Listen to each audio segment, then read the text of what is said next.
이승원입니다. 축구 늦은 시간인데 이렇게 다들 모여주셔서 저도 뭐 최선을 다하겠습니다. 뭐 낯익은 분들도 몇 분 계십니다. 이원현 선생님도 계시고 저도 이제 가서 아마 이제 정의당의 계보를 따라가면 진보정당사가 있고 거기에는 이제 주되기는 이제 2004년도에 원내리스트를 했던 민주노동당이 있는데 제가 이제 17대 때 보좌관을 했었습니다. 권영기론 보좌관을 했었고요.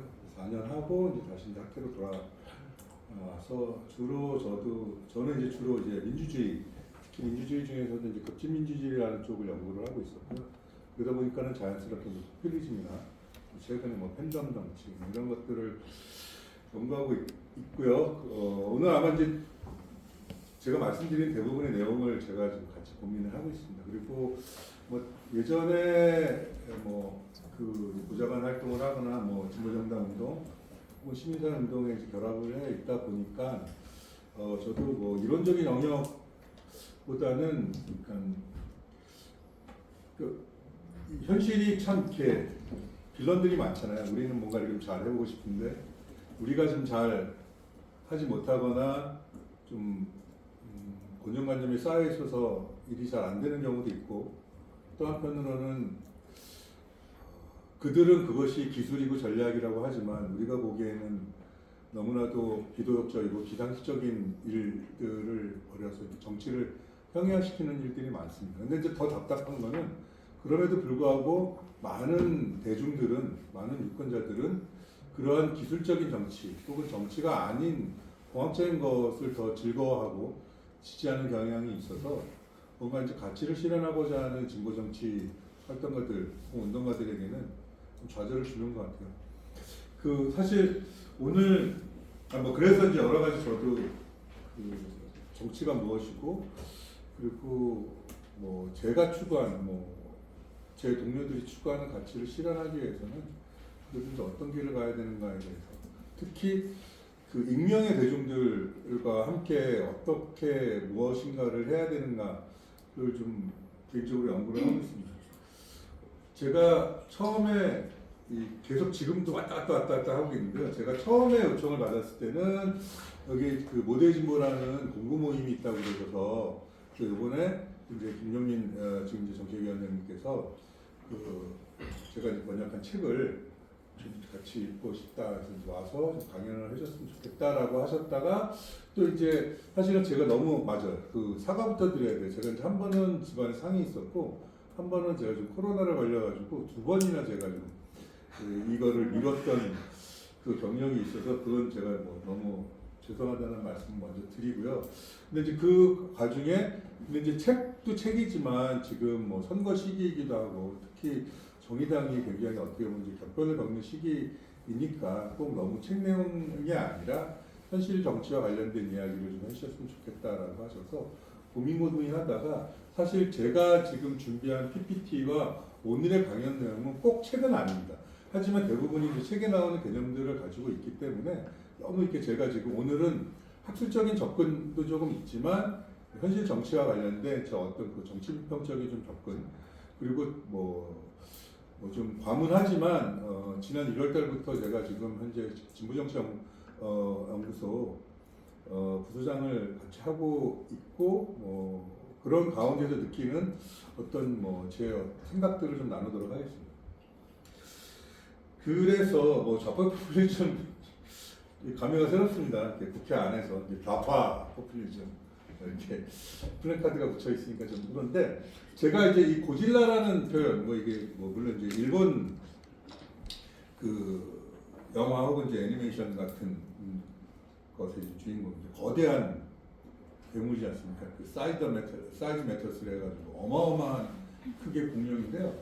공룡이랄까 이게 언제 그 어딘가에 숨어 있다가 지상에 뭔가 화학적 혹은 뭐 물리적 혹은 뭐 생태적인 변화가 있을 때 이제 나타나는데 물론 이제 고질라 영화 같은 것들을 보면 스토리상으로는 정말로 나쁜 뭐 기계 고질라라든가 뭐 다른 종류의 어떤 그 괴수 나타나면은 이제 이 고질라가 싸워서 이기고 나름 이제 해피엔딩으로 끝나고 이제 사라지는 스토리들이 많이 있습니다.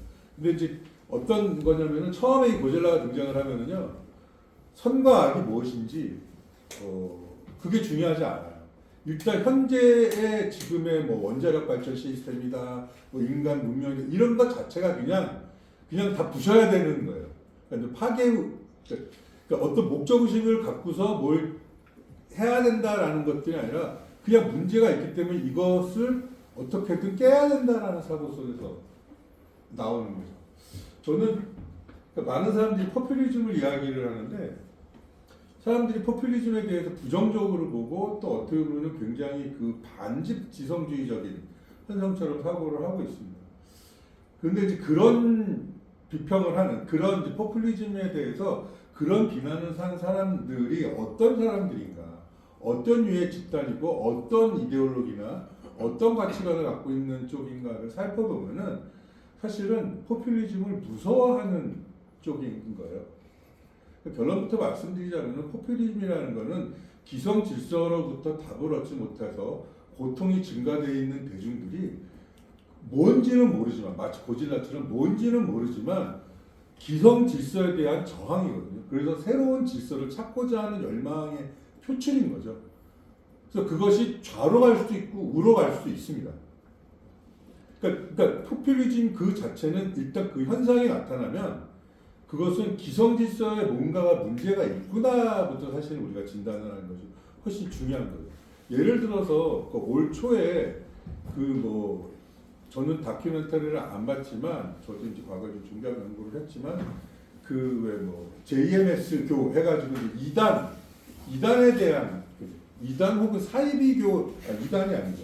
사이비교회에 대한 어떤 그 다큐멘터리들이 나오고 또 뭐 사랑의 제일교회라든가 이런 현상들 보면서 아주 극우적인 우리가 보통 이제 개독교라고 비판을 하는 그런 집단들의 모습들이 이제 크게 이슈가 된 적이 있었습니다. 그랬을 때 기성 기독교인들은 사실 이제 그 사이비 종교의 악행에 대해서 막 비판을 해요. 그리고 사람들이 그 무리들을 따르는 거에 대해서 막 이해를 못하는 거예요. 저들 따르는 자들도 뭔가 문제가 있겠지라고 생각을 합니다. 그런데 사실은 어느 시대나 사이비교가 있고 이단이 있었습니다. 뭐 그렇게 따지면 이제 지금 성탄절이 가까워오지만 개신교도 당시에 유대인의 관점에 봤을 때는 사이비교고 이단이었던 거지 않습니까? 근데 이제 그것의 차이는 무엇이었냐면 어떠한 보편적인 가치를 실현하는가 아닌가에 이제 차이가 있었을 텐데, 그러니까 예를 들어서 지금의 개신교들이 그러한 사이비교를 추종하는 많은 사람들이 생기면 사실은 가장 먼저 해야 될 것은 우리가 뭘 잘못했는가죠. 그러니까 뭐냐면은 우리가 기성 종교로서 사실 이 사회와 제도와 물질적인 기반들이 위로하지 못하는 것들을 우리가 위로를 해줬어야 되는데 우리가 제대로 하지 못하기 때문에 결국은 사람들이 위로받기 위해서 다른 곳을 향하는구나 라는 데서 성찰이 시작이 돼야 되는 거거든요.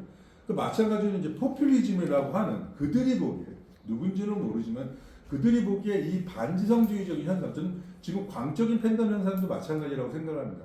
이런 현상들이 일어나면 사실 1차적으로 뭐냐면은 기성 정치가 답을 주지 못하고 있다라는 거예요. 기성 정치가 오히려 불안의 원인이고 불안을 제공하는 것은 아닌가로부터 와야 되지 않을까라는 겁니다. 그러다 보니 사실은 포퓰리즘이라는 것은 무엇인가?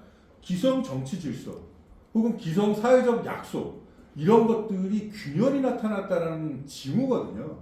그렇기 때문에 사실 이제 이 현재의 정치 세력들, 기성 정치 세력들이라든가 이 질서의 기득권 엘리트들 같은 경우는 포퓰리즘이라는 것이 싫은 거죠. 무섭고 부담스러울 수밖에 없는 것입니다. 그럴 때 이것은 경멸의 대상으로 볼 수밖에 없는 거지 않습니까? 그러니까 이것을 제거의 대상으로 보려고 하는 거죠. 그러니까 반성이 내 자신의 어떤 잘못된 점을 드러내는 것이 아니라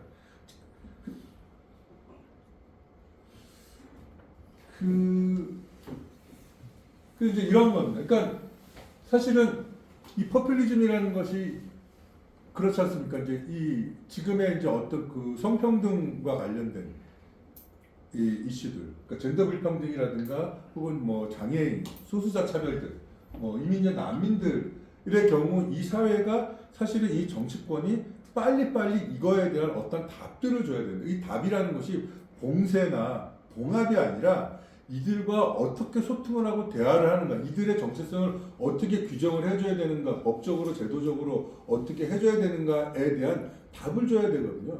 사실 모든 사람은 그냥 존재합니다.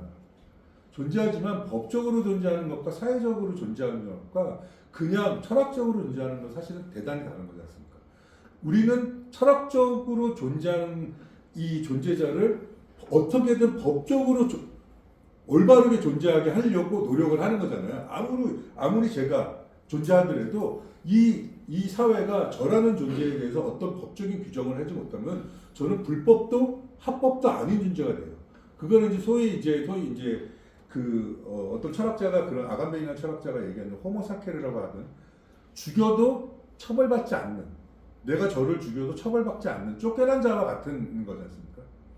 그러니까 이 정치라는 것은 끊임없이 새로운 현상들에서 어떠한 식으로든 답을 줘야 되는 거예요. 근데 이제 만약에 그것이 잘못된 답일지라도 답을 주면 그거에 사람들이 비판을 하고 저항이라도 할 텐데, 사실 가장 나쁜 것이 유보를 하는 겁니다. 그러니까 자신들에게 유리한 상황을 유지하기 가장 쉬운 것이 이제 유보 전략인데, 그 유보 전략은 간단하게 뭡니까? 법안을 계류시키는 거예요. 그러니까 아주 쉽게 말씀드리면 지금 우리 굉장히 많은 것들이 많은 법안들이, 민생 법안들이 계류가 되어 왔었고 연말에 대해서 시급하게 처리를 하는데, 이것도 진짜 처리를 하려고 한 건지 아니면 정쟁을 위해서 대통령이 거부권을 행사하도록 해서 또 다른 어떤 전선을 만들려고 하는 건지 모를 정도로 사실은 법안들을 계류하고 있습니다. 이 법안이 계류 동안에는 판단이 유보되는 거예요.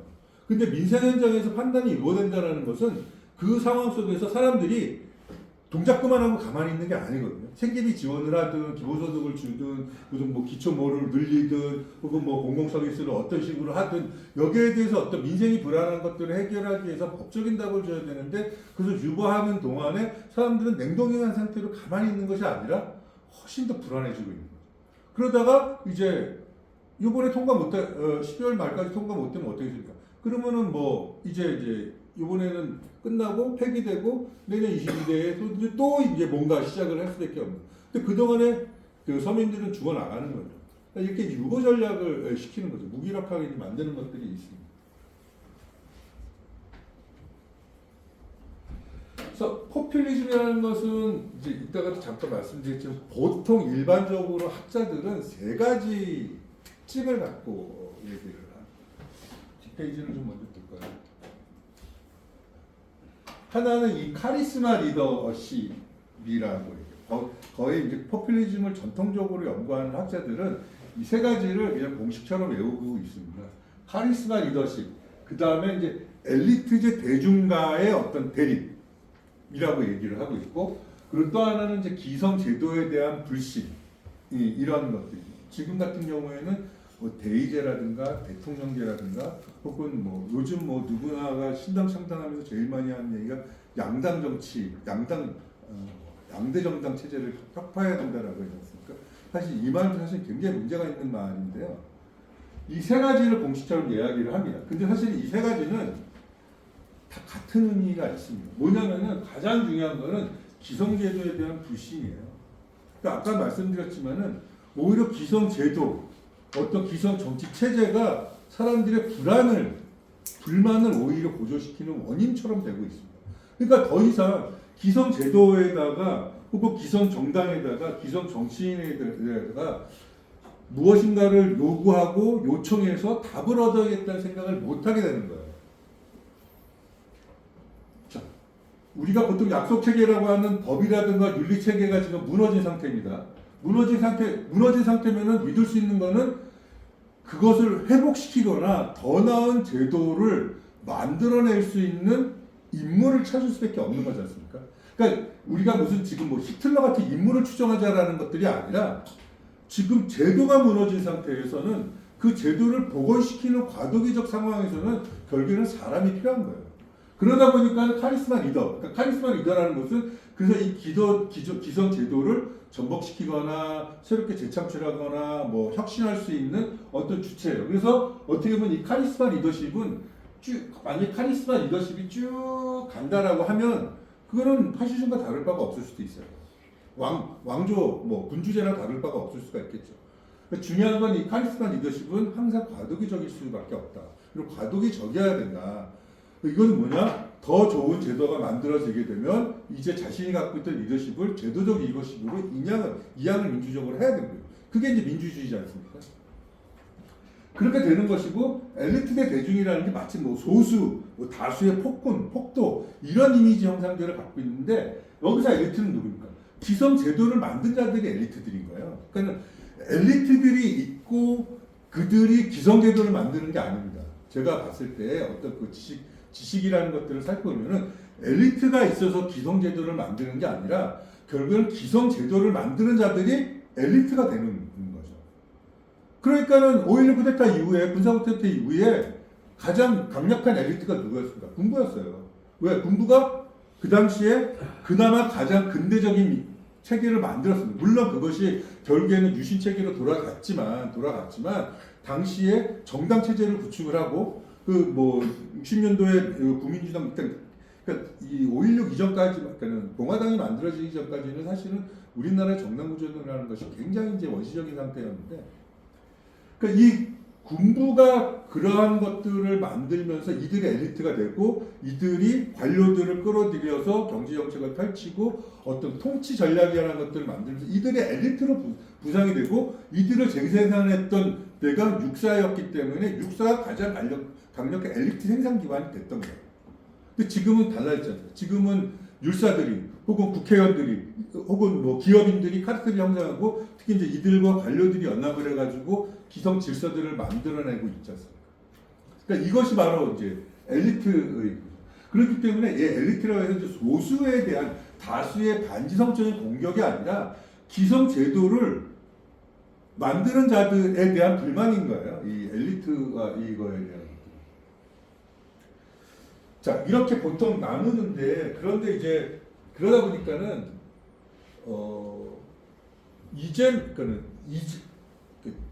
저한테 물어봐요. 그러니까 누가 그러면 개딸도 포퓰리즘인가 뭐 이렇게 물어봅니다. 저는 포퓰리즘 현상일 수 있다. 그런데 이것이 우익적 포퓰리즘으로 갈 수도 있는 경향성을 대단히 농후하게 보인다. 왜냐? 사실은 우리가 보통 제가 아까 포퓰리즘이라는 것은 아까 그런 세 가지 요소를 가져가고 있는데 이것이 이제 어떤 담론을 만나고 어떤 대중들, 어떤 정체성들을 계속해서 수평적으로, 민주적으로 자신의 편으로, 자신의 진영으로 자신의 영역을 확장시켜 나가는가, 아닌가의 차이인데 지금의 개딸 같은 경우는 사실 되게 폐쇄적인 거잖아요. 그러니까 오히려 어떤 서로의 차이들을 굉장히 명확하게 하면서 그것이 어떤 그 소통의 장벽으로 만드는 경향들이 있는 거죠. 확장성이 떨어지고 있는 상황들인 거죠. 그러니까 결국에는 이제 개딸이 이제 이름을 바꾸지 않습니까? 민주당 당원 뭐 이런 식으로. 자, 포퓰리즘이 출현하는 계기, 그러니까 포퓰리즘이 출현을 하는 계기는 많이 있습니다. 보통 이제 포퓰리즘이 출현하는 계기는 제가 아까 말씀드렸지만 기성 제도에 대한 불만이 가득하고 저는 그것을 이제 불안이라고 표현을 쓰는데요.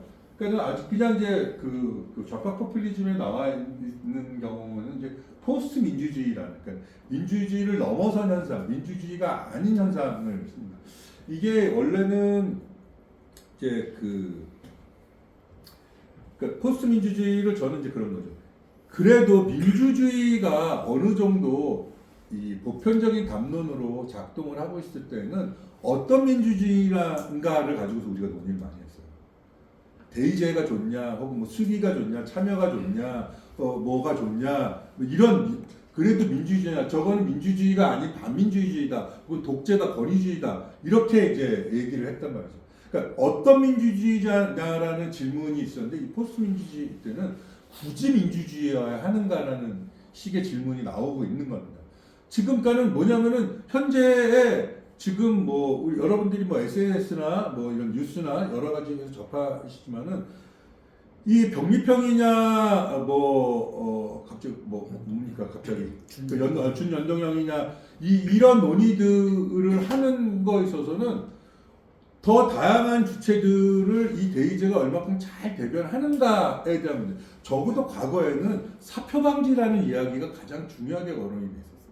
적어도 이게 좌우라는 단문을 떠나가지고 유권자의 사표를 얼마만큼 최소한 줄일 것인가가 좋은 선관이 아니야 했는데 지금은 일단 자기네 당이 얼마나 더 많이 당선되는가가 중요한 거예요. 그러다 보니 여기에는 민주주의가 중요한 게 아니에요.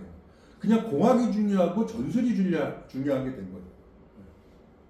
그러니까 그렇게 이제 점점 이제는 그러면서 본인들이 향후에 어떻게 하기 위해서는 지금 민주주의적인 것이 아니라 지금 우리가 당선되는 그 결과가 민주적인 거라고 얘기를 이제 합니다. 이게 실패하면 반영이고 뭡니까? 성공하면 혁명이다라는 말과 뭐가 다릅니까? 민주주의를 계속 유고시키는 전략입니다.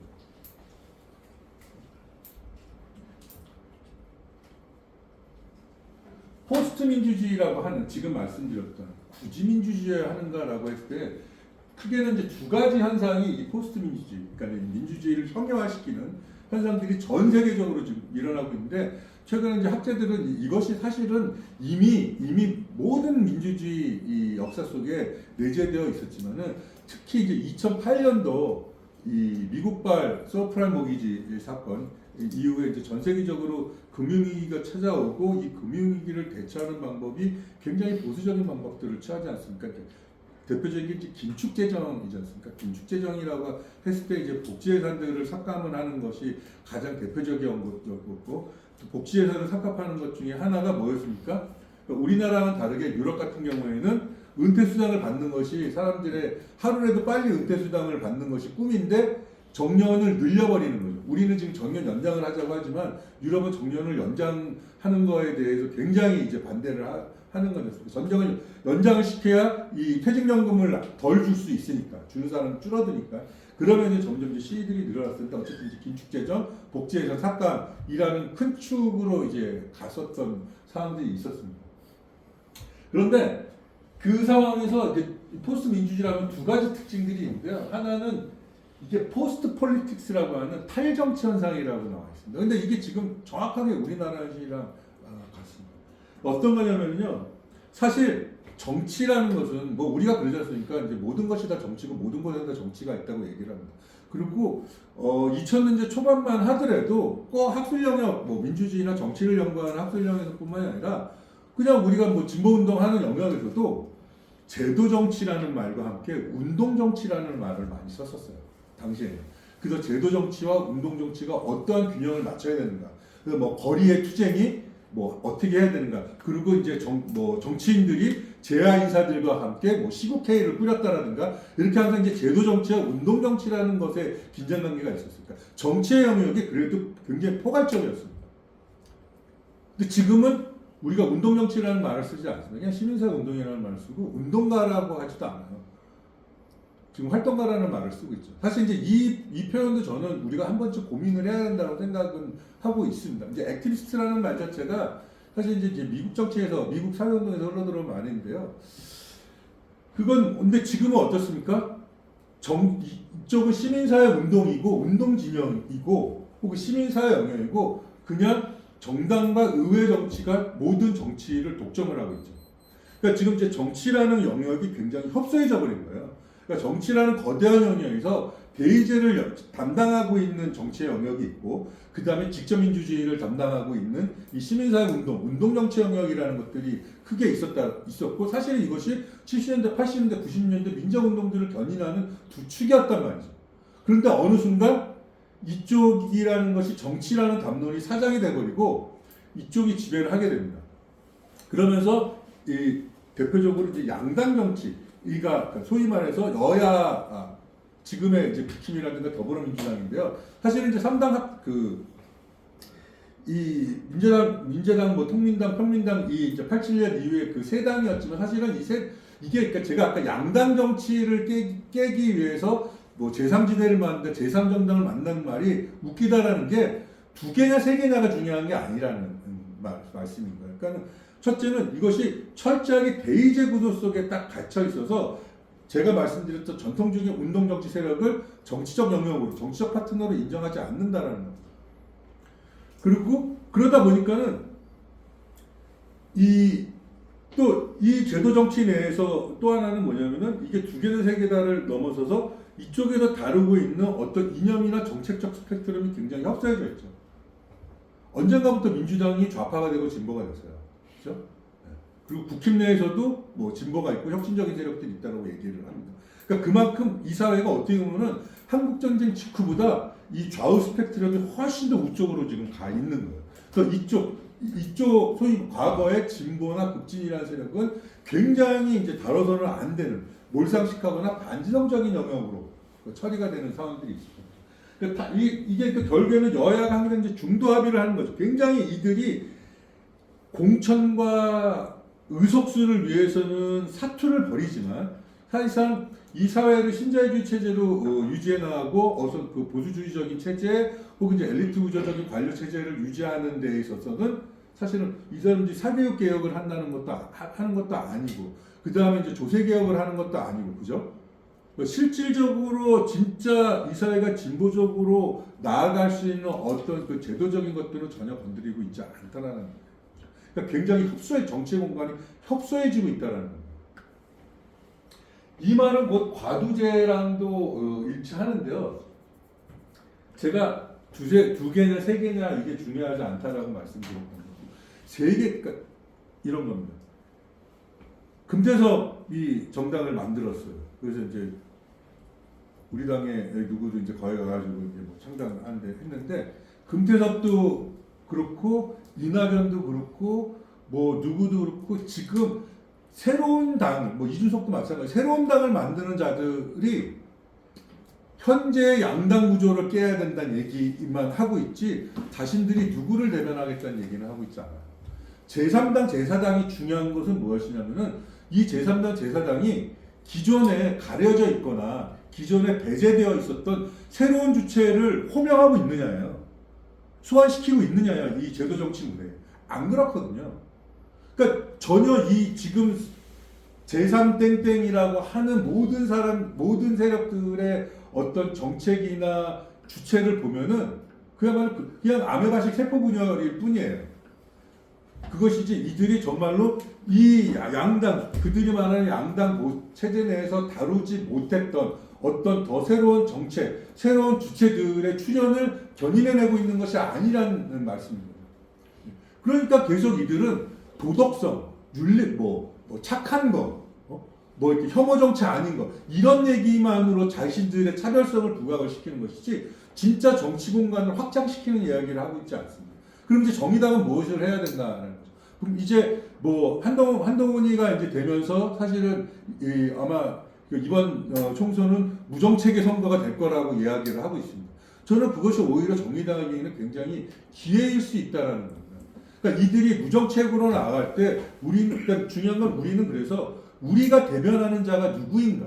그러니까 우리 당에 누가 들어오는가도 중요하지만 우리가 누구를 대변하는가에 대한 목록을 만드는 것이 되게 중요하다고 생각합니다. 이제 무정책이라고 했을 때 이제 이들은 서울 시민을 대표하겠습니다. 구로 구민을 대표하겠습니다. 위해서 일하겠습니다라는 말을 사실 아무도 대표하지 않는다라는 말이거든요. 그러니까 서울 시민의 누구를 이라는 게 없죠. 어떤 주체, 어떤 계급, 어떤 정책이 없이 그냥 서울 시민을 위해서는 제가 하겠습니다. 그래서 이제 근데 이제 이 관료제화, 그러니까 과두제화라는 것은 무엇이냐면은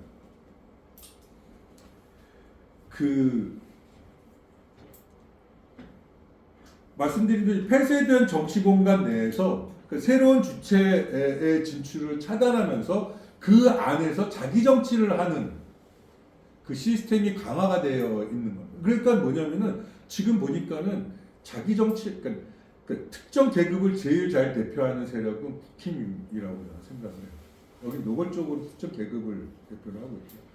그 다음에 민주당은 그냥 노골적으로 자기 정치를 하고 있습니다. 어떻게 보면은 어떤 계급을 어떤 집단을 대변하는지조차 애매할 정도로 이들은 자기의 정치를 하고 있습니다.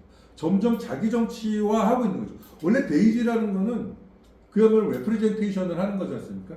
그 누군가를 대표하기 위해서 정치를 하는 거기 때문에 항상 대표성이라는 거, 그러니까 국회의원으로 뽑혔다는 게 아니라 내가 누구를 대변하고 있다라는 것들이 분명해져야 되는 건데 이것들이 점점 흐릿해지고 있습니다.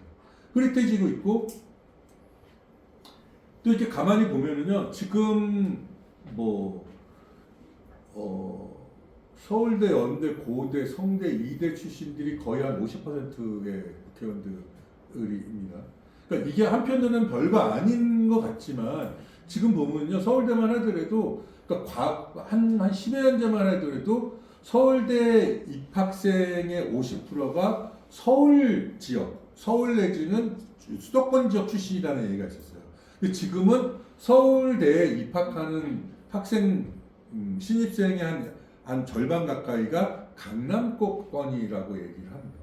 근데 이제 이들의 대부분이 로스쿨을 하거나 의대를 하고, 제가 왜 말씀을 드리냐면은 저는 이 서울대라든가 근데 이 서울대를 간다라는 것이 결국에는 지불 능력 혹은 이제 자산 보유 능력과 연관이 되어 있는 거예요. 그러니까 그리고 우리나라가 지금 현재 고등학교 졸업생의 80% 이상이 대학을 진학을 하고 있습니다.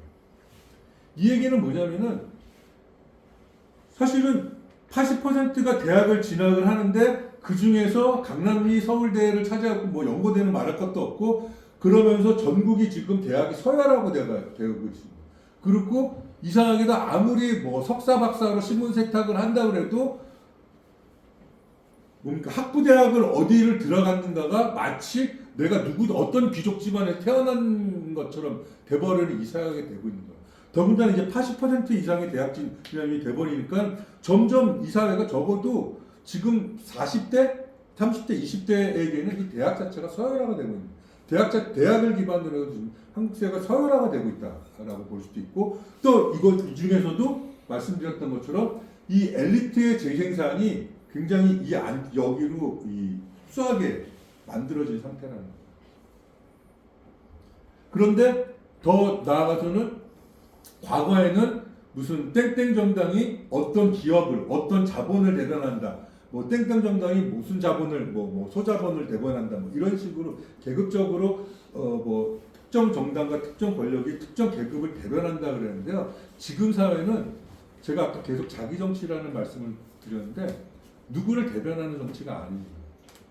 이게 이제 아시겠지만은 꽤 오래 전부터 이제 금융자본 시스템이 발달을 하고 지금 뭐 국회의원들도 안에서 코인하고 주식하잖아요. 그리고 다 이제 사모펀드 하고 있고 이게 뭐냐면요 정치인 따로 있고 자본가 따로 있고 누구 따로 관료 따로 있고가 아니라는 거예요. 이미 한 집안에 뭐 재벌이 있고 한 집안에 국회의원이 있고 한 집안에 율사가 있고 한 집안에 의사가 있고 한 집안에 기업인이 있어. 그리고 이들은 다 주식 분할로 인해 가지고 같은 자본가 계급이기도 한 거예요.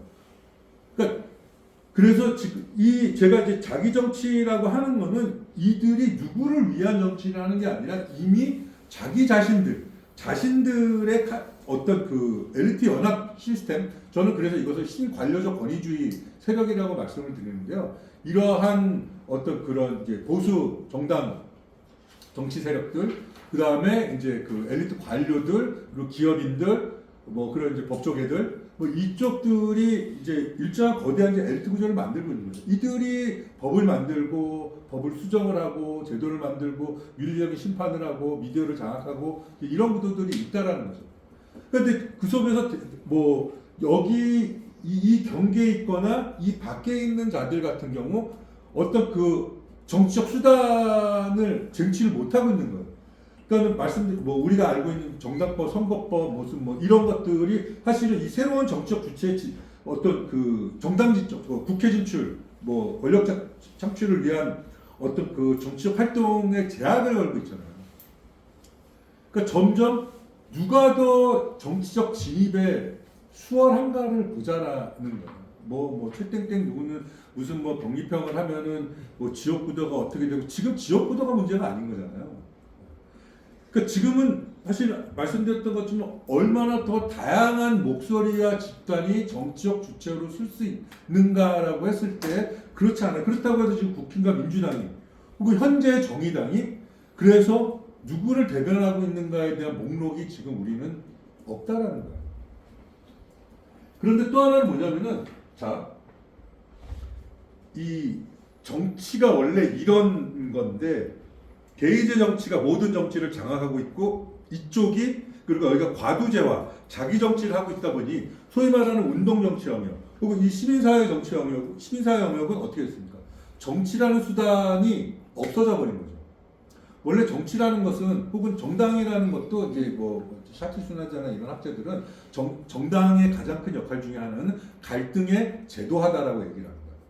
그러니까 사적인 갈등을 사적으로 풀고 있는 어떤 그 야만적인 상황들을 사회화시키고 제도화시킨다는 거예요. 공론화시킨다는 거죠. 그래서 그걸 중재해서 해결해가는 것이 정당의 역할이라고 얘기를 합니다. 그래서 정당이라는 건 항상 시민사회 안에 들어가서 어떤 갈등이 있는지를 파악을 하고 그것들을 중재하고 제도적으로 풀어나가야 되는 겁니다. 그래야 이들도 자기들끼리 치고받고 싸우더라도 그 어떤 그 중재자들에게 그 어떤 그 갈등 해소의 기회를 주고 자신들은 어떤 기대할 수 있는 거죠. 그런데 지금은 어떻습니까? 아까 말씀드렸던 것처럼 이렇게 자기 정치를 하고 있다 보니까는 이쪽은 정치적 수단이 없어져 버리는 거예요. 정치가 실종이 되어 있습니다. 진짜 그렇잖아요. 여기서 아마 지난 10여 년 동안 서울에 있거나 뭐 어디 뭐 여기저기서 소위 말해서 정부가 민간 위탁 차원에서 뭐 민관 협치라는 이름으로 여러 가지 뭐 중간 지원 활동 같은 것들을 많이 해보신 분들이 있습니다. 저도 뭐 서울시 사회적 경제 지원센터에도 있어봤고, 그 다음에 또 서울 혁신파크 문제가 되고 있는 혁신센터에서도 있어봤고, 여러 가지 이제 중간 지원 조직들 이제 뭐 지원하는 시스템 뭐 이런 것들 활동도 해봤지만은 자 작년과 올해 와르르 무너졌어요. 그냥 와르르 뭘 할 수가 없었어요. 그러니까는 이게 이제 보통 이제 우리가 아주 냉정하게 비판할 때는 이제 시민사회가 관료화되거나 시민사회가 행정화되거나 시민사회가 신자유주의적으로 통합했다 뭐 이런 얘기들을 이제 하고 있습니다. 그러니까 어떻게 보면 이제 운동의 언어가 사라지고 행정의 언어가 지배하는 시민사회가 돼버렸어요. 그러니까 운동의 언어가 사라지고 행정의 언어가 있다라는 거는 여기는 이제 소위 말해서 정신분열증이 생기는 거예요. 여기는 운동의 현장인데 우리가 아마 그 민간협치, 민간이태 해보신 분들 알 거예요. 이 행정의 언어로 보고서 쓰느라고 사실 여기에 시간과 여기에 흐름들이 있는데 이거를 공정과정이라는 시스템으로 여기를 딱 놓고 시민사회를 돌리는 순간 사실 사고가 나는 거거든요. 안 되는 영역들이 분명히 있었거든요. 그런데 점점 어떻게 보니까 재계약이니 뭐니 하면서 사실은 이 운동성들을 다 상실을 해버리는 거죠. 그러니까 스스로 어떤 그 정치적 무장해제를 시켜버리는 상황이 된 거죠. 더군다나 재정적 자립도 없었던 상황들이 있었어요. 사실 이제 민간 이탁이 갖고 있었던 가장 나쁜 것 중에 하나가 뭐냐면은 정부가 100% 지원을 하기 때문에 우리는 자체적으로 수익 구조를 만들 수가 없다. 자산 축적 구조를 만들 수가 없다라는 논리였어요. 그러다 보니까는 여기가 정부 예산을 빼버리니까는 3년, 5년 우리가 뭐 디지털 아카이브도 만들고 뭐도 만들고 했는데 다 정부 거.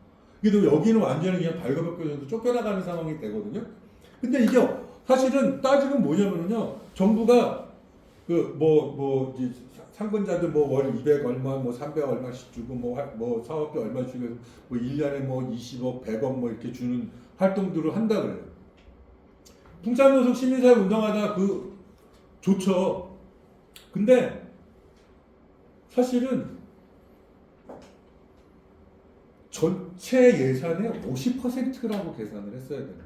아주 그냥 제가 과격하게 말씀을 드리면은 뭐냐면은 매칭인 거죠. 저들은 예를 돈을 100억을 냈다면 시민사회는 우리의 경력과 우리의 어떤 그런 지적 경험과 이런 것을 50% 주고 매칭을 한 거거든요. 그게 민간협치이지 않습니까? 막 하면 이제 기획안 내고 뭐 다 하지 않습니까? 그리고 막 진짜 같은 또래 친구들 직장 다니는 거 월급의 몇 %도 안 되는 반 정도 되는 것 받고 막 한단 말이죠. 그 얘기는 사실은 이들이 100% 줘서 감사해 다니는 게 아니라 우리는 원래 50% 매칭을 한 거예요. 그러면은 뭐냐? 이거를 통해 가지고 일정한 수익을 가지고서 이쪽 법인이 자산 축적을 최소한 50%의 자산 축적을 할 수 있는 시스템이 만들어져 있었어야 되는 거죠. 그래서 여기서 계약이 끝날지라도 우리가 갖고 있는 이 자산을 가지고서 계속해서 이 활동을 해나가는 자립성을 키워나가는 역할들을 했어야 되는데 이제 그렇지를 못했던 거죠. 그러니까 뭐 이건 이제 단적으로 제가 좀 약간 벗어났지만 사실은 지난 10년 동안에 이 운동 정치가 사실은 이렇게 행정화되거나 자기 정치 어떤 그 정치적 힘을 잃었던 하나의 이제 사례를 말씀드렸던 건데요. 그러다 보니 여기가 야만화가 되어요. 그 야만화가 되었다는 게 시민사회 운동 진영이 뭐 싸가지가 없다가 하는 나쁜 놈이 됐다는 이런 것들이 아니라 정치적 중재가 있어야 되는데 그것이 상실되다 보니까는 이 시민사회 진영 그리고 일반 시민들이 그냥 자기 판단에 따른 행동을 하게 되는 거예요. 자기 판단에 따라서 유튜브에서 나오는 거 어디서 오는 자기가 그냥 판단해서 맞는 정보를 갖고 그냥 움직일 뿐이에요. 그러니까 왜? 그래야 그럴 수밖에 없는 거죠. 나를 위해서 대변해주는 나를 대표해주는 정치 세력들이 없는 거예요. 그러니까 결국은 내가 스스로 이 생존 경쟁에서 이겨야만 하는 것이죠. 그것이 어떻게 보면 반지성주의처럼 보이기도 하고 그것이 어떻게 보면은 광적 팬덤처럼 보이기도 하는 거예요.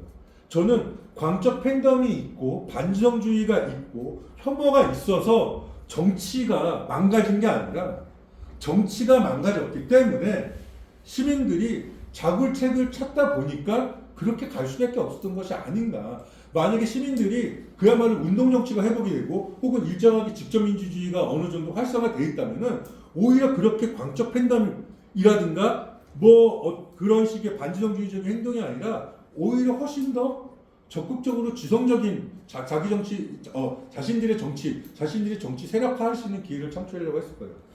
예를 들어서 제가 87년 6월 항쟁과 2016년 촛불 집회를 이렇게 가만히 보면요. 87년 이 두 가지의 공통점은 엄청나게 많은 대중들이 거리에 나와서 장기간 동안 시위를 했다라는 겁니다.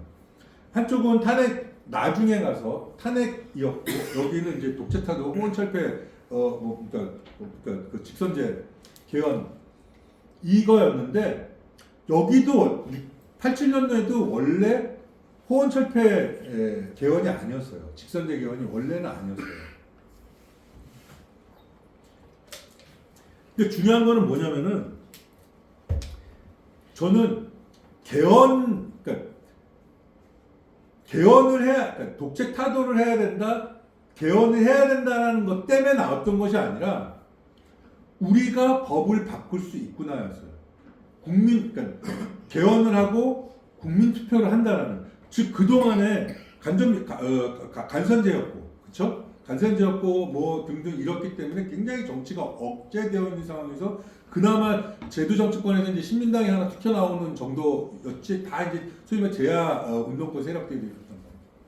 근데 일반 대중들이 우리가 직접 대통령을 뽑고 우리가 직접 국민 투표를 해서 개헌을 할 수 있구나라는 주권적 정치라는 열망이 폭발을 했던 거예요. 어떻게 보면. 저는 촛불 집회도 탄핵은 사실은 이 촛불 집회 후반부에 나왔던 거지 않습니까? 그러면서 사실 이제 아시겠지만 탄핵이라는 시스템은 이 어감이 굉장히 급진적인 것 같지만 탄핵이라는 시스템은 사실은 가장 보수적인 이 정치적 변동 과정이거든요. 왜냐하면은 이 탄핵이라는 것은 대통령을 쫓아낸다는 그 말에서는 굉장히 급진적이고 주권적인 것 같지만 사실은 이거는 국회의원의 3분의 1 찬성이 있어야 되는 거예요. 그죠? 거의 개헌순회에 가까워. 국회의원 3분의 1 찬성이 있어야 되고 그 다음에 이것을 누가 결정합니까?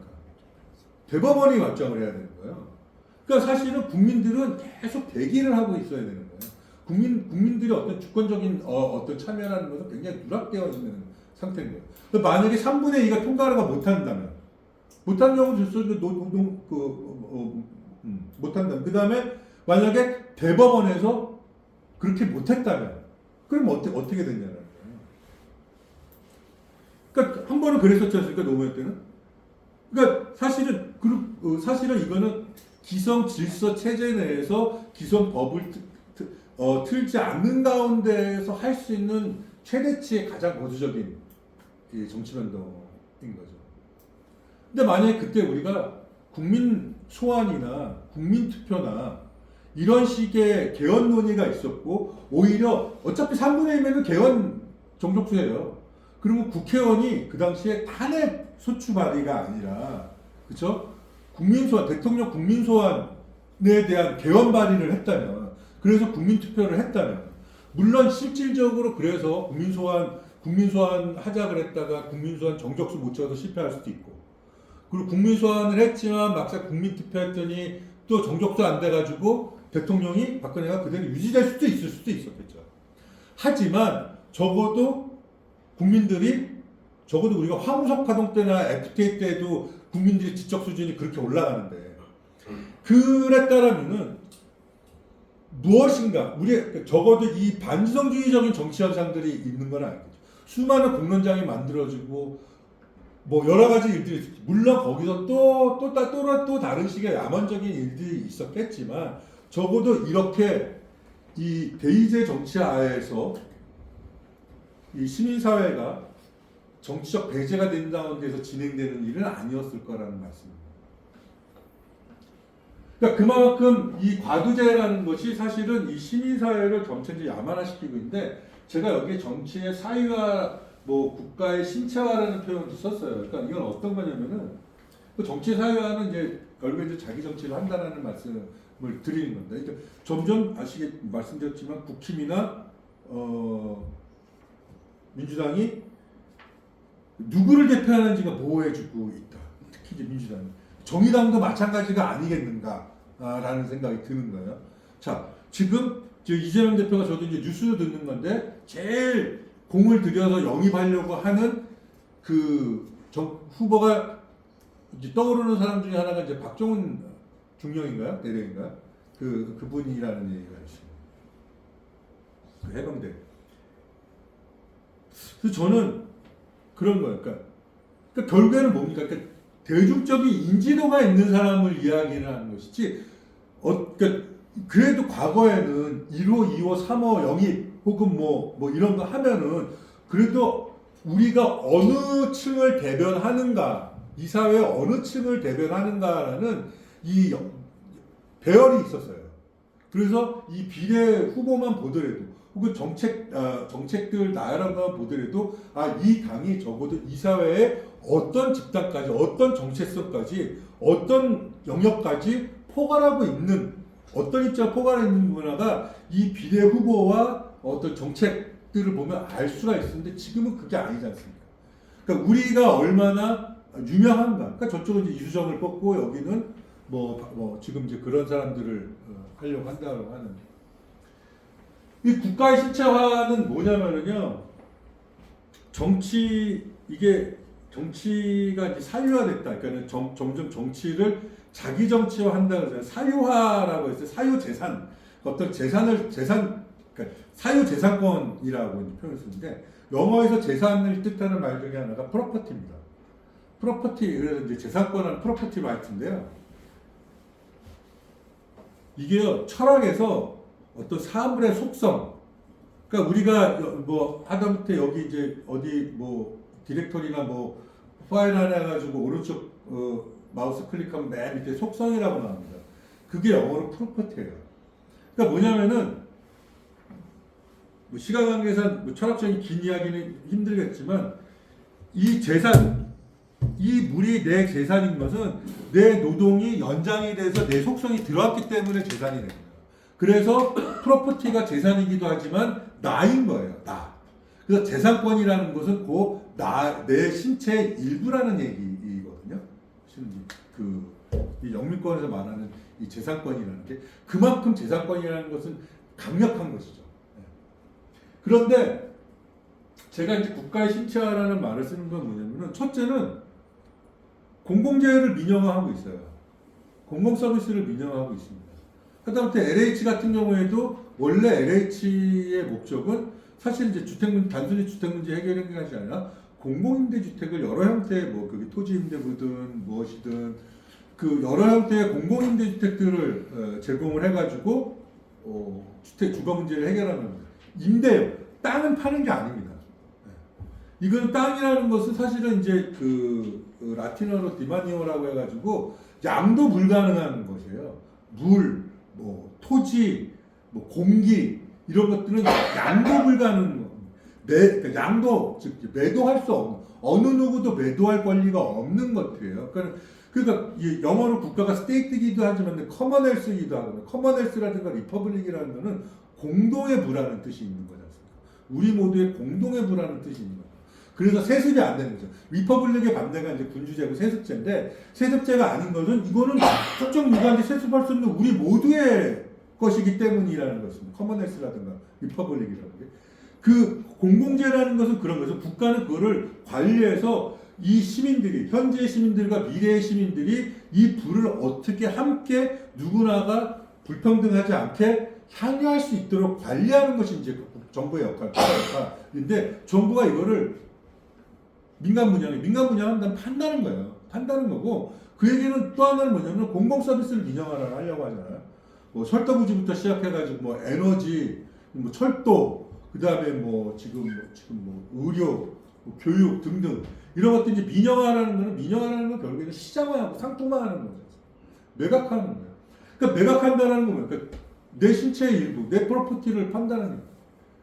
그러니까 결국에는 이 정부가 이 관료적 권위주의 세력들이 이들이 이 국가 이 어떤 그 통치 권력으로서의 국가뿐만 아니라 영토라는 혹은 공동의 불안을 위해서 국가 자체를 자신의 프로퍼티라고 하기 때문에 양도하는 거죠.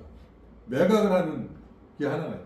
또 하나는 뭐냐면은 2000년대 초반부터 나타나는 건데요. 뭐 배다로 김주익 열사도 그렇고 다 뭐냐면 지금 이제 노란봉투법과 관련된 건데 언젠가부터 기업도 그러더니 정부도 시위 대상자들이나 이런 자들한테 이제 손배소를 합니다. 손해배상 소송을 해요. 손해배상 가처분 소송을 합니다. 손해라는 표현을 써요. 그러니까 저도 지금 이제 계속 고민 중이고 이제 뭐 헌법학자들한테도 좀 자문을 구해보려고 하는데 손해배상이라는 표현을 쓰는 거예요. 손해배상이라는 건 신체나 자기 자산에 피해가 왔을 때 손해라는 표현을 쓰는 거거든요. 근데 정부가 시민들에게 손해라는 표현을 써요. 물론 이제 경복궁에 그렇게 낙서를 했단 말이에요. 그럼 처벌을 하고 처벌하는 것이지 너 경복궁 낙서했으니까는 얼마 이게 지금 뭐 27억 8천만 원이니까 그거 내라 이렇게 하려고 하는 게 아니잖아요. 거기에 맞는 공공기물 훼손죄라는 이러이러한 것에 대해서 이제 처벌을 하게 하는 것이지 손해배상이라는 얘기를 해요. 이게 얼마 피해를 봤으니까 얼마를 때려라라는 식으로. 근데 그게 뭐냐면요, 사실은 우리가 이제 벌써 한 시간이 지났네요. 이제 저건 빼고, 그러니까 이 손해라는 표현, 손해배상을 하는데 이게 무엇이냐면 사실은 뭡니까? 이거는 아시겠지만 이 손배소라는 게 얼마나 무서운 건지 아시잖아요. 그러니까 이게 그 지불 능력에 따라서 처벌 어떤 그 죄가 사해질 수 있다 없다가 달라집니다. 지불 능력에 따라. 그러니까 이 징역이라는 거, 이 구금이라는 것 자체가 물론 나쁘지만 이것이 재벌이든 누구든 그래도 공평하다라는 것 때문에 그나마 유지가 되었는데 이 손배소라는 것은 결국에는 지불 능력에 따라서 자산 능력에 따라서 내가 이것을 감당할 수 있냐 없냐라는 굉장히 이제 신자유주의적인 자본주의적인 어떤 이 처벌 방식이 가고 있는 거죠. 그러니까 그만큼 이제 손해배상, 그러니까 국가를 신체화한다라는 것이 뭐 이렇게 막 꿈틀꿈틀거린다라는 것들이 아니라 시민들을 어떤 그 뭐 생명을 통치한다 이런 것들도 있겠지만은 저는 뭐냐면은 이렇게 국가가 의무적으로 어떤 공동의 부를 매각하고 상품화하고, 그러니까 매각한다는 건 상품화하는 것이고 그만큼 많은 서민들이 똑같이 지불 능력 없으면 접근할 수 없게끔 만드는 그 불평등을 심화시키는 거죠. 그리고 이제 손배소와 같은 이런 식의 이제 구도들이 나온다. 근데 이런 것들이 뭐냐면은 한편으로는 많은 시민들이 부채가 증가하게 만들어요. 그러니까 제가 이제 공공 부분이 민영화가 되는 것이 갖고 있는 가장 큰 문제는 말씀드린 대로 소득 자산 보유 능력에 따라서 필수제에 내 존엄성과 관련된 필수제에 접근할 수 있느냐 없느냐가 결정되는 가장 잔혹한 상태를 만든다라는 게 이제 하나가 있겠고, 그 또 하나는 그러니까 2004년도에 민주노동당이 있었고, 그 다음에 그 전에 국민승리 21이 있었고, 그래서 뭐 권영길 그 전에도 후보로 나왔었고, 뭐 그 전에 또 뭐 92년, 뭐 93년 그때 뭐 백혜환 선생님 나오시고, 뭐 민중후보 나오고, 그러니까 그때 뭐 하숙집 팔고, 하숙집 합치고 뭐 그런 일들이 많이 있어요. 그리고 이제 요즘도 이제 슬슬 걱정을 하죠. 이제 누구 나간다는데 그래도 뭐 하다못해 뭐 10만 원, 20만 원이나 내야 되고. 근데요, 아시겠지만은 이게 점점 힘들어져요. 예전에는 누가 출마한다 그러면은 몇백만 원 모으는 거, 뭐 1, 2천만 원 모으고 공탁금 모으는 거 정말 슉 했어요. 근데 시간이 갈수록 그게 힘들어져요. 그게 그냥 지겨워서가 아니라 내가 이 부채가 많아지더라고요. 그러니까 사실은 지금 지난 20년 동안 진보정당 운동 혹은 뭐 시민사회 운동이 힘들어진 가장 큰 원인 중에 하나는 저는 부채 증가라고 생각을 해요. 가계부채 증가. 그러다 보니 사실은 우리 스스로가 소위 말해서 이 저들의 자원인 돈을 가지고서 정치를 해야 되는데 점점 그것 자체가 양극화가 되고 있잖아요. 그냥 사람들 사이에서 소득 양극화만 있는 게 아니라 정치를 하려고 하는 집단들 내에서도 사실은 경제적 양극화가 어마어마해요. 이제 우리 총선 치르려면 돈 걱정해야 되는 거예요. 지난 신상정 후보 나왔을 때 사실 그게 정점에 달았었잖아요. 돈 걱정을 했었다는 거예요. 그러니까 그만큼 뭐냐? 이게 과부제가 상대적으로 강화하는 기능이 되는 거예요. 그러니까 이쪽이 이 새로운 정치 세력들이 진출을 못하도록 차단하는 건데, 그 과정 중에 하나가 어떤 그 금융 시스템을 강화시키다 보니까는 점점 더 우리 이쪽 진영은 상대적으로 부채가 증가하면서 더 여기에 진입하기가 힘든 상황들이 옵니다. 이 얘기를 하는 제 이유가 있습니다. 제가 지도를 좀 빨리. 그러니까 제가 이제 쭉 말씀드리는 건 뭐냐면은 사실 이런 상황 속에서 시민들은 불안하다는 거예요. 많은 사람들이 이제 점점 불안해지고 있고, 뭐 우리가 이제 여러 데서 보면 아시겠지만은 그 뭡니까, 무당층이 계속 이제 거의 한 30% 이상을 차지하고 있잖아요. 그러니까 근데 이제 사실 이제 불안이라는 건 뭐냐면은요, 기존의 해법대로 문제가 해결되지 않는 거예요. 그러니까 제가 이제 보통 불안을 설명을, 요거는 좀 제가 시간을 설명을 드릴 텐데, 불안이라는 건 어떤 거냐면은 고통의 원인이 무엇인지 파악되지 못할 때예요. 그러니까 제가 보통 이제 공포영화를 이제 사례를 드는데, 공포영화에서 불안감이 이제 막 고조되는 상황들이 있습니다. 그게 뭐냐면 이제 벽에 피가 질질 흐르거나 사람들이 뭐 이렇게 원인 모를 뭐 병에 걸려서 픽픽 쓰러 죽는 그 뭔가 고통이 와요. 그러니까 기쁨이 있는데 원인을 모르는 거면 일단 숨기고 보겠죠. 내 통장에 막 돈이 쌓이고 막 이러면 일단 숨기고 보겠지만, 그게 아니라 막 고통이 온단 말이야. 나에게, 우리 공동체에게 고통이 증가하고 있는데 그게 원인을 모르겠는 거예요. 그러니까 공포 영화의 가장 공포가 최고도에 오르는 클라이막스는 무엇이냐? 그 공포의 원인이 딱 드러날 때잖아요. 저 복도 끝에서 괴물이 나타나든가, 아니면 괴 바이러스가 현미경으로 발견이 된다든가, 뭐 이럴 때 공포의 원인이 딱 날 때에 이 불안의 원인이 뭔지를 어느 정도 알게 되면서 이 불안은 사실은 좀 잠식이 돼요. 그 다음에 이제 그 플롯이 바뀌지 않습니까? 그 원인을 안 다음부터는 이 원인을 어떻게 제거할 것인가를 가지고서 사람들이 막 갈등하고 방법을 찾고 이제 그런 식으로 이제 바뀌는 거예요. 그러니까 결국 불안이라는 것은 우리에게 뭔가 고통이 있는데 이것의 원인이 뭔지 혹은 어떻게 해결해야 될지 모를 때 그 불안이 증식이 되는 거지 않습니까? 코로나가 끝나면 해결이 될 줄 알았어요. 탄핵 이후에 새로운 대통령이 되면 해결이 될 줄 알았어요. 혹은 과거에 진보정당이 한석만 있어도 너무 좋겠다 했는데 열석이 있으면 뭔가 될 줄 알았어요.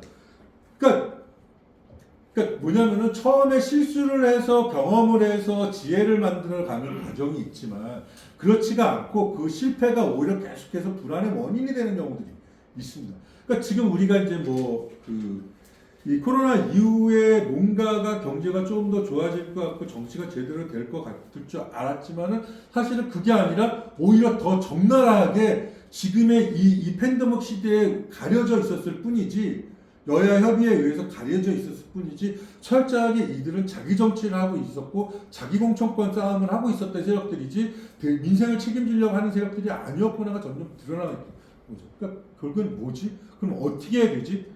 근데 새로운 정치 세력은 보이지 않아요. 왜? 새로운 정치 세력이 등장했던 사람들이 아까 말씀드렸지만 나를 호명하지 않네. 나를 대변한다고 얘기를 하지를 않네. 라는 거죠. 그러니까 이런 불안한 상황들이 결국에는 소위 말해서 사이비 종교가 등장을 하는 거예요. 근데 제가 처음에 말씀드렸잖아요. 그 사이비 종교가 못하면 JM 쓰고 잘하면은 개신교예요. 사이비 종교가 무조건 나쁘다라는 게 아닌 거예요. 지금의 이 상황에서 그러면 누가 위로를 해줄 거냐라는 거죠. 이 불안에 대해서 누가 더 적극적으로 지금 이제 무정책, 그러니까 불안을 고조시키는 거예요. 그러니까 뭐냐면은 제가 되면 큰일 나니 탄핵하게 우리를 줘요. 이게 사실은 가장 과두제적인 해법인 거죠. 대의제에 다시 한번 힘을 실어 달라. 여러분들 유권자에서 표만 찍어라. 그걸 우리가 하겠다라는 식인 거예요.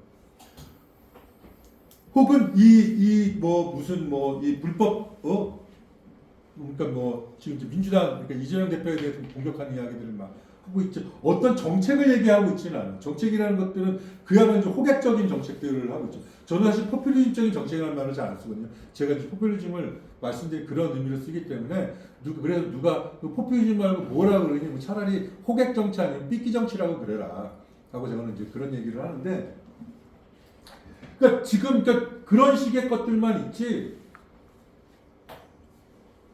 우리가 이 불안의 원인이 무엇이고 그러니까 대중들을 어떻게 위로할 것인가에 대한 고민을 하지 않는다. 사실은 포퓰리즘이라는 것은 그래서 말씀드렸지만은 결국에는 새로운 정책 대중이 출현할 수 있느냐 없느냐. 포퓰리즘 시대가 되면은 기성제도도 수동혁명이라는 표현을 씁니다. 자신들의 어떤 위기를 봉합하기 위해서 노력을 합니다. 그런 불안이 증폭하고 포퓰리즘의 시기가 왔다 그래서 기성지도가 무너지는 게 아니잖아요. 오히려 더 강하게 해서 말씀드렸던 것처럼 그러한 것들을 혐오 정치라고 부르거나 반지성주의라고 부르거나 혹은 아주 과격하거나 무능력하거나 이런 식으로 정의당이나 이런 세력들을 비난을 한단 말이죠. 무능력한 애들, 쟤네들 답정너 이러면서 이제 비난을 한단 말이에요. 왜? 그거는 우리가 진짜로 그런 거인지도 물론 반성을 해야겠지만 사실은 저들은 그것이 이 포퓰리즘 계기를 봉합하는 시도인 거죠. 점점 우리 둘 중에 하나밖에 답이 없다는 것들을 계속해서 강조를 하는 식으로 이 대의제 위기들을 봉합해 나가는 시도를 하고 있고 사실은 지금 현재 그게 더 센 상황이에요. 그게 더 센 상황입니다. 그렇다면은 하지만 이 포퓰리즘 계기가 중요한 건 뭐냐면은 새로운 정치적 주체를 어떻게 구성을 하느냐. 라클라우라는 학자 이 책을 쓴 무패의 파트너이기도 하고 라클라우 무패 이 두 사람이 같이 책을 써서 유명을 했었는데 그러니까 이들의 핵심은 뭐냐면 포퓰리즘이라는 거는 이 세계가 아니다가 중요한 게 아니라 결국에는 우리가 어떤 대중을 만들 거냐. 예를 들어서 우리가 보통 이제 좌파 포퓰리즘의 대표적인 사례로 포데모스를 얘기합니다. 스페인은 포데모스를 얘기하는데 포데모스의 전신이 인디그나노스, 그러니까 분노한 자들이라는 사람들이라고 표현이 됩니다. 그러니까 당시에 이 말씀 나눴던 그 2008년도 이후에 그 스페인이 갖고 있었던 그런 이제 어떤 그런 이제 신자유주의적인 조치에 대해서 대항하기 위해서 이제 사람들이 그 솔광장에 모였고 그 다음에 이제 거기 모인 자들이 우리가 새로운 정치를 한번 만들어보자라고 하고 이제 인디그나스노스라는 어떤 호명들을 해나갔다는 거죠. 그러니까 저는 뭐냐면은 이게 정말로 어려운 문제인데 우리가 그래서 우리가 대변하는 자들을 우리가 무엇이라고 부를 것인가가 되게 중요하다고. 그래서 지금 장명을 하자는 얘기가 아니라 우리는 어떤 집단이냐. 그러니까 과거에 어쨌든 그게 뭐 지금에 봐서는 총치할지 몰라도 일하는 사람들의 희망이었어요. 그러니까 일하는 자들, 노동자들이라는 말이 굉장히 중요했었어요. 20년 전까지만 해도. 그러면 지금은 뭐냐라는 거죠. 지금은 이미 대기업 정규직 노동자가 지배하고 있는 이 담론 있단 말이에요. 이 노동자라는 것이. 그러면은 우리는 어떤 담론을 만들어요. 근데 이것이 우리 불쌍해요. 우리 피해자예요. 우리에게 뭘 주세요. 정책을 주세요라고 하는 것이 아니에요. 그러니까 중요한 건 뭐냐면은 탄핵은 아주 쉽게 말해서 탄핵은 우리가 한다죠. 여기서 우리가 누구냐라는 거예요. 이 우리의 목록을 정하는 게 좀 중요하다고 보거든요. 이게 대중을 구성하는 방식인 거죠. 이 우리에는 여러 사람들이, 여러 집단들이 있을 수가 있어요. 하지만 절대로 있어서는 안 되는 집단들이 있을 수도 있습니다. 예전에 네팔에서 네팔이 원래 군주지였다가 2008년도에 그 마오이스트를 중심으로 해가지고 혁명이 일어났어요. 그래서 이제 공화정으로 바뀌었습니다. 근데 이제 그 이후에도 좀 그 헌법을 만드는데 굉장히 좀 힘들었다고 합니다. 다시 이제 그 마오이스트들과 소위 말하는 이제 그 부르주아 계급들이 타협을 해가지고 헌법을 만들었다고 하는데 이제 어떤 거냐면은 처음에 마오이스트들은 그러니까 뭐 네팔이라는 여러 좀 상황도 있습니다. 네팔이라는 나라 자체가 어떤 국가라는 정체성이 그렇게 큰 나라가 아니었던 것도 있었지만 어쨌든 그리고 이제 대다수가 농민이었고 그래서 이제 마오이스트들이 주로 이제 권력을 저항운동 세력의 어떤 핵심이 됐었는데 이들이 반군주제라는 슬로건을 내세워서 이 혁명을 쭉 이제 이끌어갔어요. 근데 이제 반군주라는 이 슬로건에는 소위 말해서 승려들, 힌두교, 이슬람교 승려들부터 시작을 해서 이쪽에 LGBT까지 다 반군주제라는 것에 다 어떤 수평적인 관계로서 하나의 전선을 만들었어요. 반군주 마오이스트 혁명 전선을. 그러니까 어떤 뭔가를 전복시키기 위한 전선을 만들었어요. 근데 전복을 했잖아요. 그래서 법을 만들어야 돼요. 컨스티튜션. 헌법을 만들어야 돼요. 구성을 해야 되는데 근데 여기서는 이 승려들과 LGBT들이 하나의 법안에 들어갈 수가 없었던 거야. 그러니까 거기서는 또 쳐내야 되는 정치적인 상황이 있었습니다. 근데 저는 이것 때문에 이 연대의 폭을 줄일 수는 없다고 생각을 해요. 한편으로. 그러니까 그래서 항상 혁명의 정치와 혹은 전복의 정치와 구성의 정치, 통치의 정치는 다릅니다.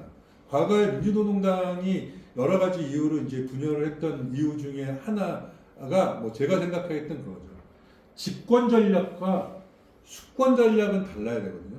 그러니까 집권을 하기 위한 선거하고 연합하고 하는 전략과 선거를 해서 일정하게 우리가 어떤 구성적인 권력을 가졌어요. 열석이고 원내 주체는 이 상황에서 해야 되는 정치는 달라야 되는데 여전히 여기서도 과거에 집권을 하기 위한 정치가 여기에 들어가면서 이게 혼란이 있었던 거 아니냐 이런 생각이 드는데 이 말씀은 뭐냐면은 지금 그러면 우리는 무엇을 대상으로 어떠한 대중들과 손을 잡아야 될 것인가에 대한 고민을 해야 될 것 같아요.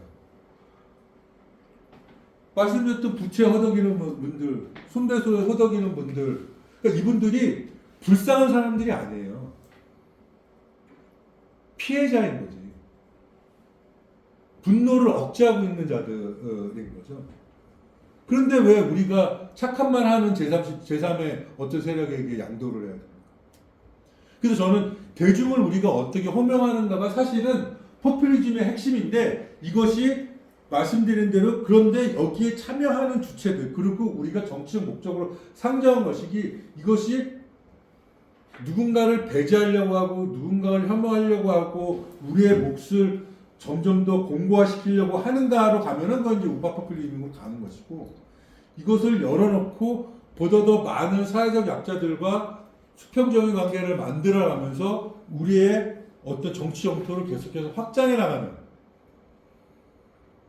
그러면서 그 가운데에서도 이것이 수평적이고 호혜적인 관계를 일치하면서 이들이 서로 다르지만은 땡땡이라는 이름으로, 과거에는 그것이 민중이라는 이름이기도 했고, 이것으로 얼마만큼 확장하는가에 따라서 우리가 그것을 좌파 포퓰리즘이라고 부를 수도 있고 뭐 민주적 포퓰리즘이라고도 부를 수가 있겠죠.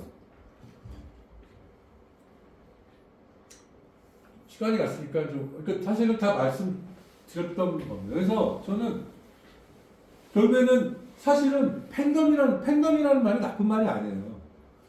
저는 이제 제가 어디다가도 글을 썼는데 지금 문제는 팬덤 정치가 아니라 광적 팬덤입니다.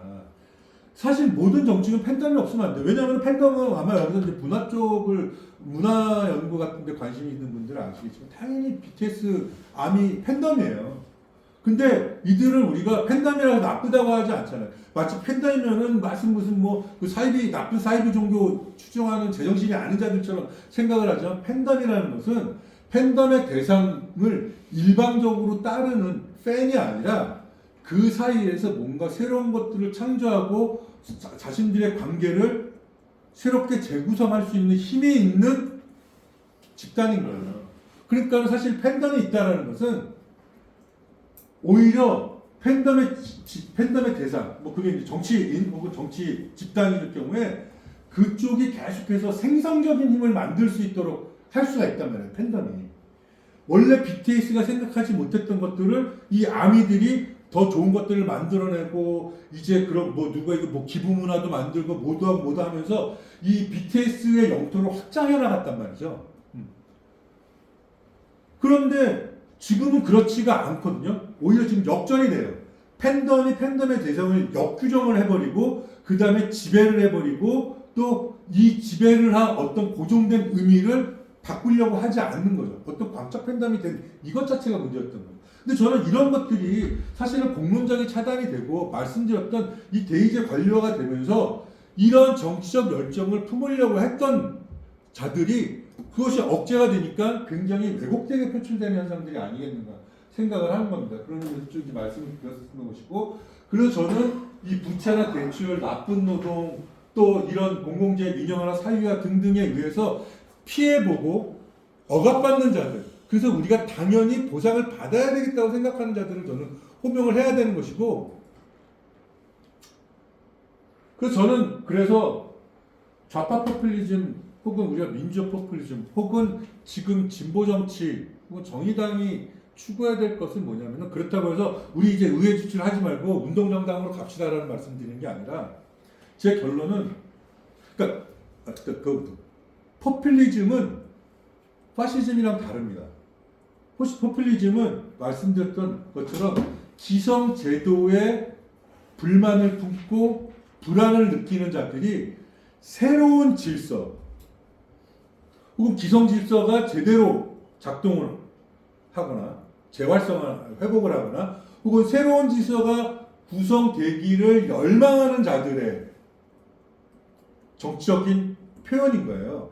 그건 뭐냐면은 특정한 어느 정도 적절한 질서가 안착이 되면 이 포퓰리즘 현상은 고질라가 사라집니다.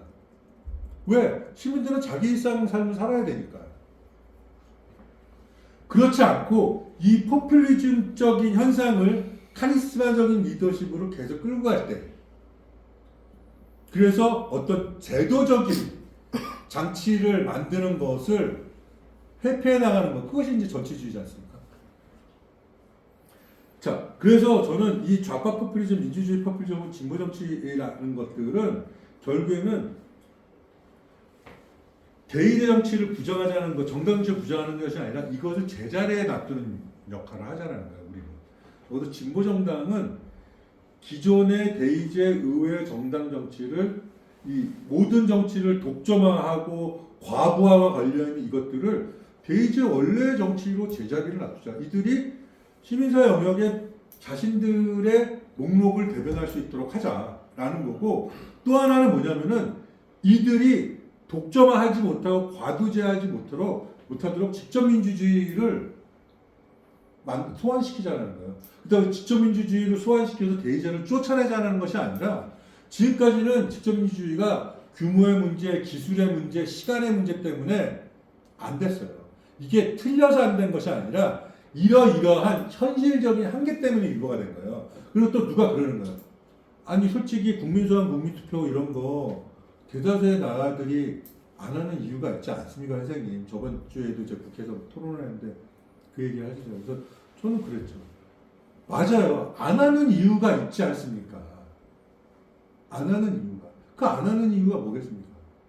그 안 하는 이유가 포퓰리즘을 두려워하는 이유랑 같은 거고, 안 하는 이유가 과두제를 유지시키려고 하는 이유랑 같은 거죠. 안 하려고 하는 이미 대의제를 통해서 모든 정치를 장악하고 있는 세력들은 굳이 이거를 소환시킬 필요가 없는 거죠. 소위 말해서 이 기성 제도를 만들고 있는 자들은 굳이 이것까지 영역 확장시킬 필요가 없는 거죠. 그랬을 때는 파일을 나눠야 되니까. 근데 저는 이 대의제가 작동을 하기 위해서는 직접민주주의가 작동을 해야 돼요. 그리고 직접민주주의 또한 과부하가 걸리지 않게 해서 우리가 허구한 날 정치만 하고 먹고 살 수는 없잖아요. 하기 위해서는 대의제가 필요합니다. 그래서 저는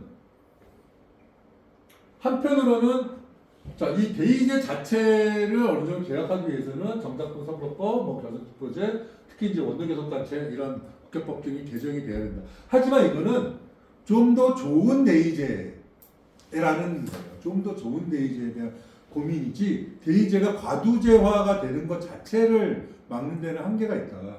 그렇다면 우리는 뭐냐? 저는 고민을 해보자라는 거죠. 그러니까 이게 되겠냐라는 것과 이거를 사고하면서 우리가 정치하는 것과는 좀 다르다고 보는데, 아니 민주당에서 지금 새롭게 창당하려고 하는 송영이나 이 사람들은 자기는 이제 그 탄핵 정당 만든다고 얘기해요. 탄핵 정당을 만들겠다고 얘기해요. 그들도 3분의 1을 잡아야 된다고 얘기를 하는 거예요. 그러니까 180석 얘기를 하는 거란 말이죠. 그러니까 180석 200석 얘기하는 게, 그러니까 200석 얘기하는 게 어쨌든 3분의 1 얘기하는 거 아닙니까? 그럼 개헌은 아닌가?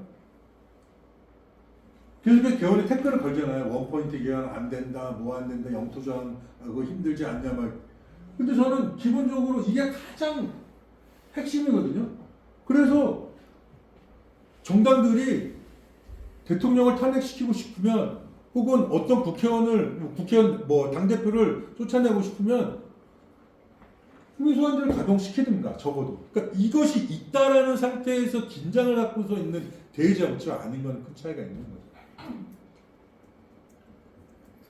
예, 그래서 저는 그런데 그리고 그것뿐만 아니라 저는 이것이 뭐 이제 좀 더 숙고를 해봐야겠지만, 이것이 저는 지금까지의 많은 어떤 정치적 허무주의나 반지성주의나 팬덤, 광적인 팬덤 현상들을 우리가 좀 극복할 수 있는 그 대중들의 어떤 정치적 열정을 조금 더 이렇게 효과적으로 만들어낼 수 있는 것이 아닌가. 그래서 좌파 포퓰리즘이라는 게 다른 것이 아니라 바로 이런 대중을 어떻게 정치적으로 민주적으로 재구성할 것인가 이고요. 마지막으로 제가 여기에 쓰지는 않았는데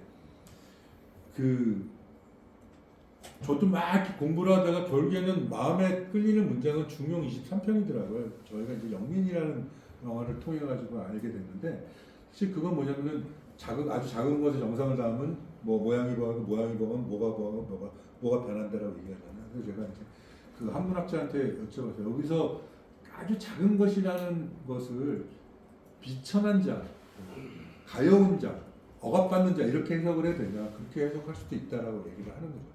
그러니까 저는 이런 포퓰리즘을 통해서 대중을 구성하기 위해서는 뭐 오늘은 제가 설명을 안 했지만 이제 좌파 포퓰리즘에 나와 있는 얘기 중에 하나는 이제 헤게모니인데, 이 헤게모니라는 게 뭐 아주 짧게는 뭐 지적 도덕적 리더십이라고 얘기를 합니다만, 사실은 어떤 거냐면은 이 헤게모니 연구하는 라클라우라는 사람이 그런 거예요.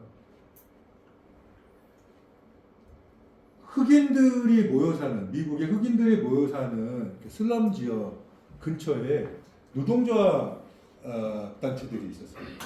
근데 이 흑인들이 인종차별을 받는 것을 보고서 이 노동자 노조원들이 같이 시위를 했다라는 거예요.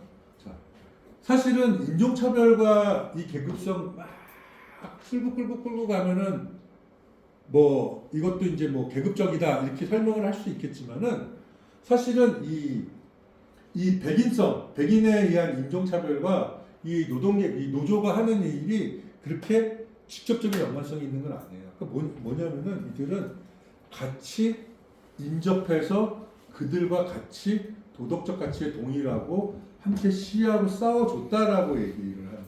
그러니까 헤게모니가 다른 게 아니라 어떤 도덕적 공감대, 그러니까 공감대를 얼마만큼 같이 싸우고 내 편이고 내 친구가 될 수 있느냐라는 그런 것들을 얼마만큼 확장하는가에 따라서 사실은 헤게모니가 안 들어있다. 요즘 우리가 흔히 유행하는 뭐 정동정치다 이런 것들이 다른 게 아니라는 거죠.